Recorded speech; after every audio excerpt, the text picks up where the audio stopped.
Heat signature کے پیچھے چلا جائے اور اس میزائل میں وار ہیڈ ایکسپلوسو اور بلاسٹ فریگمنٹیشن طرز کا استعمال کیا جاتا ہے۔ اب آپ کے ذہن میں آ رہا ہوگا کہ ایران کے پاس آخر کون سی ٹیکنالوجی ہے جس نے دنیا کو حیران کر کے رکھ دیا۔ ایران کی جانب سے F-35 کو ہٹ کرنے کے لیے ایک short range air defence system کا استعمال کیا گیا جس کو ماجد کا نام دیا گیا۔ یہ AD-08 ہے۔ اس کو ایئر ڈیفنس سسٹم میں پہلی بار 2021 میں منظر عام پر لایا گیا جب اس کو ایرانی فوج کی ایک پریڈ کے دوران ڈسپلے میں ظاہر کیا گیا۔ یہ سسٹم کم ڈسٹنس پر مختلف قسم کے ایریل ٹارگیٹس جیسے کہ ڈرون، کروز میزائل اور لڑاکا جیٹ طیاروں اور ہیلی کاپٹرز کو انٹرسیپٹ کر سکتا ہے۔ لیکن دوسرے شارٹ رینج سسٹم کی طرح یہ air defence system active detection censors یعنی ریڈار کا استعمال نہیں کرتا، بلکہ air defence system electro optical detection اور ٹارگیٹنگ سسٹم سے لیس ہے جو کہ ایئر بورن ٹارگیٹس کو ان کے تھرمل سگنیچر کی مدد سے ڈیٹیکٹ اور ٹریک کرتا ہے، اور ریڈار سے لیس نہ ہونے کی وجہ سے اینٹی ریڈیشن سینسرز کے لیے اسے ڈھونڈ نکالنا مشکل ہوتا ہے کیونکہ یہ کسی بھی قسم کے ریڈیو ویوز خارج نہیں کرتا۔ اس کے علاوہ یہ سسٹم 4 سرفیس ٹو ایئر میزائلوں سے لیس ہے جو 20 میٹر سے لے کر 6 کلومیٹر تک کی بلندی اور 700 میٹر سے لے کر 8 کلومیٹر کی رینج تک ٹارگیٹس کو انٹرسیپٹ کر سکتے ہیں، اور اس میزائل کی رفتار ماک 2 تک ہے، اور یہ میزائل امیجنگ انفرارڈ سیکر سے لیس ہوتا ہے۔ اسی کے ساتھ ساتھ ایران کے ایئر ڈیفنس کے بارے میں حالیہ دنوں میں ایک نیا نام تیزی سے توجہ حاصل کر رہا ہے، آرش کمان گیر، یعنی رپورٹس میں اسے مختصراً آرش کہا گیا ہے۔ یہ نام ایرانی واریر کے نام پر رکھا گیا ہے۔ ایران کے مطابق اس نئے ایئر ڈیفنس سسٹم کو اسٹریٹ آف ہارموز کے قریب ایک دشمن کے F-35 اور جاسوس ڈرون کے خلاف استعمال کیا گیا۔ اس سسٹم نے خطے میں ایک نئی بحث چھیڑ دی ہے۔ سوال یہ ہے کہ آرش کمان گیر حقیقت میں ہے کیا؟ آرش کمان گیر روس کے مشہور S-400 جیسے کسی مکمل نئے اور لانگ رینج میزائل سسٹم کا متبادل نہیں، بلکہ ایران کی اس اسٹریٹجی کا حصہ ہے جس کا مقصد ہے ایک ایسا فضائی نظام نیٹ ورک ڈیولپ کرنا جو موبائل یونٹ کے علاوہ لو کاسٹ اور ڈسٹریبیوٹڈ سینسرز اور ریڈار پر مشتمل ہو۔ اس اسٹریٹجی کا ایک اہم فائدہ یہ ہے کہ اس سے بڑے اور پرماننٹ لوکیشن کے ریڈار اسٹیشنز پر ڈپینڈنسی کم کی جائے، کیونکہ ایسے اسٹیشن دشمن آسانی سے لوکیٹ اور ڈسٹروائے کر سکتا ہے۔ لیکن آرش کمان گیر ایران کی مجموعی فضائی دفاعی نظام میں کہاں فٹ بیٹھتا ہے؟ آج ایران کے پاس مقامی سطح پر تیار کردہ کئی ایئر ڈیفنس سسٹم موجود ہیں۔ ان میں آرمان شامل ہے جو ایک لانگ رینج تک مار کرنے والا اینٹی بلسٹک فضائی نظام ہے اور بیک وقت مختلف ٹارگیٹس کا نشانہ بنانے کی صلاحیت رکھتا ہے۔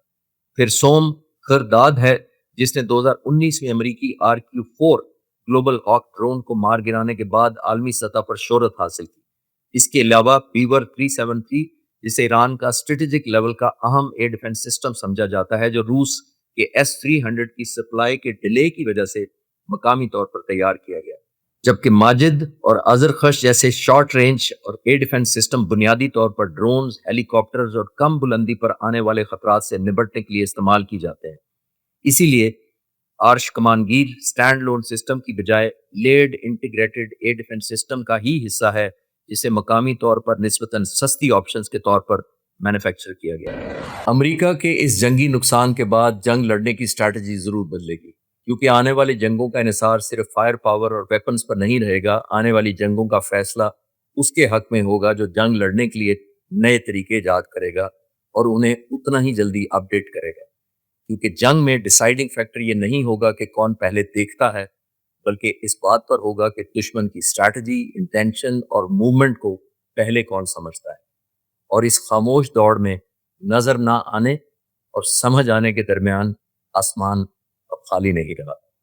پاکستان زندہ باد۔